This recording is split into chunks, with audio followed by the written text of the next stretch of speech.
voici donc arrivés au terme de ce long parcours qui a voulu être comme une sorte de grand avant. Et donc en cette veille de Noël, nous parlons de cet avènement de notre Seigneur Jésus-Christ. Alors que hier je vous parlais de cette longue tension messianique, cette fièvre messianique qui a traversé les siècles, où tout le monde attendait avec fièvre la venue de celui qui devait libérer Israël et Jérusalem de toute forme d'occupation, et que la royauté puisse être de nouveau instaurée. C'est au plein cœur de cette fièvre messianique qu'a lieu l'avènement de notre Seigneur Jésus-Christ. La promesse faite à David est enfin accomplie, mais alors pas du tout de manière que pouvait l'imaginer Israël, le peuple. On attendait un Messie triomphant, qui allait prendre possession de sa royauté, qui allait confondre complètement l'adversaire. Il vient de la façon la plus insolite qu'on puisse imaginer et que personne de fait n'a pu imaginer. Il naît dans l'extrême pauvreté, né d'une toute humble pauvre fille d'Israël, de Nazareth, dans des conditions qui sont effectivement surnaturelles, puisque nous le savons par le récit de l'Annonciation et aussi par l'évangile de Matthieu. Il vient complètement caché, humble, sans aucun éclat, sans faste, ni quoi que ce soit. Et au début, il n'y a que très très peu de personnes qui le reconnaissent. Alors évidemment, de façon suréminente, d'abord la Vierge Marie, qui l'accueille, qui met sa foi, voici la servante du Seigneur, qui me soit fait selon ta parole. Saint Joseph, bien sûr, qui accueille le mystère aussi de la Vierge Marie. Et puis peu à peu, les autres, les bergers, plus tard les mages, Siméon et Anne, et d'autres témoins. Puis au cours de sa vie terrestre, les disciples, les apôtres, les foules, sans pour autant saisir véritablement le sens même de sa messianité, qu'il cachera toujours. C'est bien pour cela qu'après chaque grand miracle un peu spectaculaire, il interdit qu'on en parle parce qu'il ne veut pas qu'on mette la main sur lui. Il ne veut pas qu'on l'enferme dans une idée de sa messianité qui est celle qui est dans la mentalité de tout le peuple. Pas du tout, il est venu vraiment pour être d'abord, comme dit saint Paul, bien plus tard dans l'Épître aux Corinthiens, un Messie crucifié, un serviteur souffrant, avant d'être un Messie triomphant. Donc il vient dans une extrême discrétion, délicatesse, humilité profonde, caché un petit peu au cœur du peuple d'Israël d'abord, puis aussi caché dans la masse humaine. Et cependant, ce sont bien toutes les promesses qui s'accomplissent donc en lui. En Jésus s'accomplit toute la vocation d'Israël, toute l'élection. Il est celui qui répond enfin pleinement à ce que Dieu attendait de son peuple Israël, peuple prophétique, peuple royal, peuple sacerdotal. Il y répond à la perfection, avec toute sa perfection d'abord d'amour humain, avec son cœur, justement son cœur sacré, et aussi avec tout l'amour divin dont il est investi en tant que deuxième personne de la Trinité ayant pris chair. Donc c'est vraiment lui, le prophète, le prêtre, le roi. Nous l'avons déjà dit hier. Donc il accomplit pleinement la vocation d'Israël et son élection. Dans son cœur sacré, que nous vénérons ici à Paray-le-Monial, il y a comme dans un livre, comme dans un livre, toute la parole de Dieu, toute l'action de Dieu, toute l'histoire d'Israël, tout ce que nous avons parcouru à très grands traits, est profondément imprimé en lui. En plus, il est lui-même l'inspirateur de cette parole, en tant que Verbe divin. C'est lui le véritable auteur des Écritures. Et donc, c'est dans son cœur qu'est renfermé tout le trésor de la rédemption. Tout le trésor, mais aussi de l'élection d'Israël, qu'il vit avec une intensité absolument unique. Et c'est parce qu'il accomplit pleinement, enfin, cette vocation que Dieu voulait pour son peuple élu, que désormais, cette vocation, cette élection pleinement accomplie peut désormais s'ouvrir à l'universalité et à ce qu'on va appeler la nouvelle alliance, pas seulement pour Israël, mais pour la multitude, l'universalité. Et c'est en lui que tous les enfants des hommes peuvent devenir maintenant enfants d'Abraham, le peuple d'Abraham. Ce n'est plus seulement la descendance selon la chair, Israël, mais selon saint Paul, c'est tous ceux qui ont adhéré par la foi à Jésus. La véritable descendance d'Abraham, en fait, c'est le Christ. Et tous ceux qu'il engendre en quelque sorte, donc, à la foi, la multitude. En lui, nous devenons tous partie prenante de ce peuple immense, innombrable, qui est le peuple, la descendance d'Abraham. promise à Abraham. La Vierge Marie, elle, qu'on peut appeler vraiment la fille de Sion, elle a aussi sa part dans cet accomplissement. Jésus, lui, il accomplit la vocation d'Israël dans sa dimension. Alors d'abord, le Dieu d'Israël est souvent mentionné comme étant le rocher d'Israël, celui sur lequel on peut prendre, qui est stable, le fondement, le roc, indestructible. Donc Jésus est vraiment le rocher d'Israël, il est aussi le berger d'Israël, il est le pasteur d'Israël, et il est surtout aussi le bien-aimé.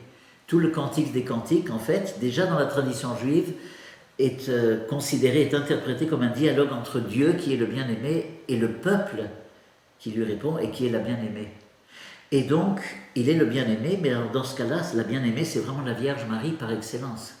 En elle s'accomplit enfin le rêve que Dieu avait sur son peuple Israël. À plusieurs reprises, Dieu considère son peuple comme sa fiancée, comme une épouse, parfois de façon dramatique. Dans le livre d'Osée, par exemple, l'épouse, elle est considérée comme infidèle, adultère, et Dieu veut de nouveau la séduire à nouveau, en vue d'une alliance nouvelle, l'amener au désert, c'est Osée chapitre 2, je l'amènerai au désert, je parlerai à son cœur, elle me répondra comme au jour de sa jeunesse. Mais en Marie, cette vocation, je dirais, sponsale ou nuptiale d'Israël s'accomplit pleinement. Elle est en elle-même l'Israël qui enfin dit un oui total, intégral, intègre, immaculé à Dieu, au Dieu d'Israël.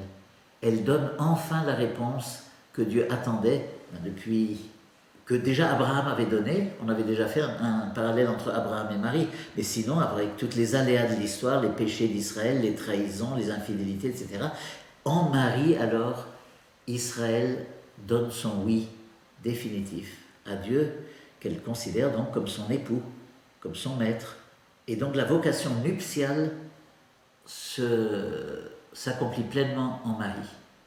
Et parce que Marie est vraiment donc, elle représente l'Israël épouse ou fiancée ou épouse à la perfection, par son oui, par son assentiment total et intégral, du coup, l'épouse peut devenir mère. Elle va devenir la mère de l'Église, la mère du nouveau peuple de Dieu, c'est-à-dire non seulement d'Israël, qui adhère au Christ, mais de toutes les nations qui vont adhérer au Christ. Elle devient la mère de l'Église, au pied de la croix. Femme, voici ton fils. Donc c'est en Jésus et en Marie que s'accomplisse pleinement la vocation d'Israël.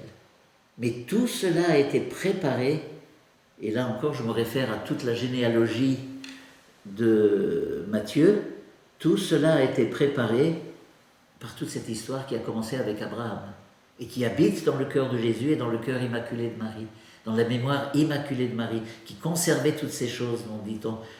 Quand on dit qu'elle conservait tous ces événements, c'est-à-dire qu'elle les conservait, elle s'en souvenait, mais elle les raccrochait aussi à d'autres épisodes de la Bible. Elle voyait quand un accomplissement était fait, quand une parole était dite, qui était illuminée parce qu'elle savait déjà de tout l'héritage d'Israël. Donc, on peut dire maintenant que, j'espère que vous avez bien compris, surtout, chers frères et sœurs, que cet héritage nous appartient. Jean-Paul II avait dit une fois, en un discours à un institut biblique, que pour un chrétien, être croyant au Christ, mais sans tenir compte de tout cet héritage, sans avoir même conscience de tout cet héritage, qui donne tout son réalisme à l'avènement du Christ, si c'est ça, eh bien c'est complètement désincarné.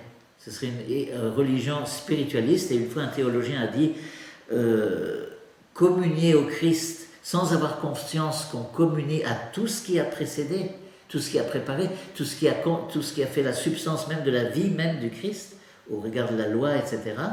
Si on communie sans avoir conscience de cela, c'est comme si on faisait une Eucharistie sans pain, sans hostie, comme ça purement spiritualiste, ou gnostique, ou je ne sais pas quoi, ou idéalisé.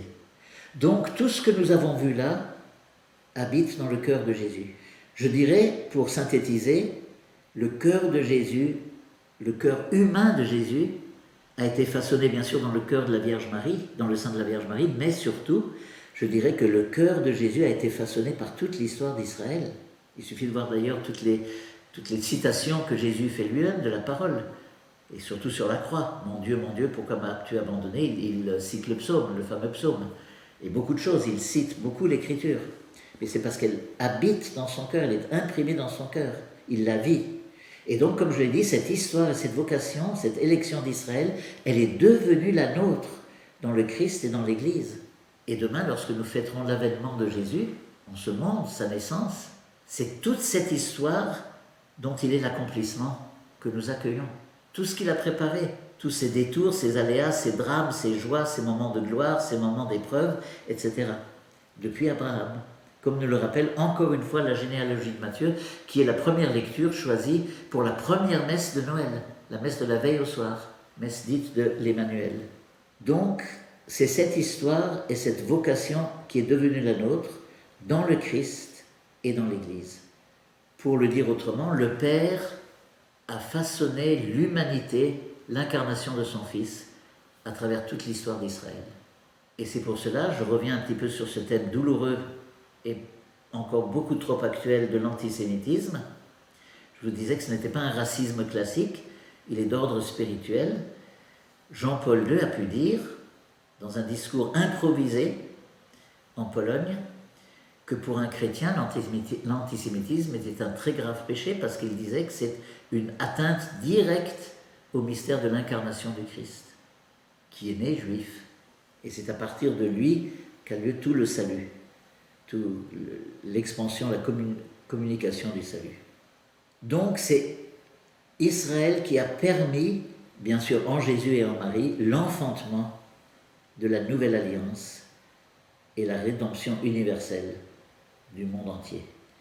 Vous le voyez bien, là j'ai largement dépassé, c'était prévu, j'aurais dû vous l'annoncer dès le début. Je pensais faire un petit peu une sorte de couronnement à une conclusion un petit peu plus substantielle pour terminer ce long parcours que nous avons fait. Donc là nous avons pris à peu près 15 minutes au lieu de 5. Il me reste maintenant, à la lumière de tout ce que nous avons vécu, de tout ce que nous avons vu ensemble, de vous souhaiter un très saint, très bon, mais surtout un très riche Noël, avec plein de prises de conscience spirituelle de l'histoire merveilleuse et surtout de l'action de Dieu parmi les hommes à travers la création, à travers l'histoire, et là en particulier à travers l'histoire particulière d'Israël, peuple élu, qui débouche sur le mystère de l'Église, qui est le grand peuple de Dieu, lui aussi, peuple élu. Très bon Noël à chacun.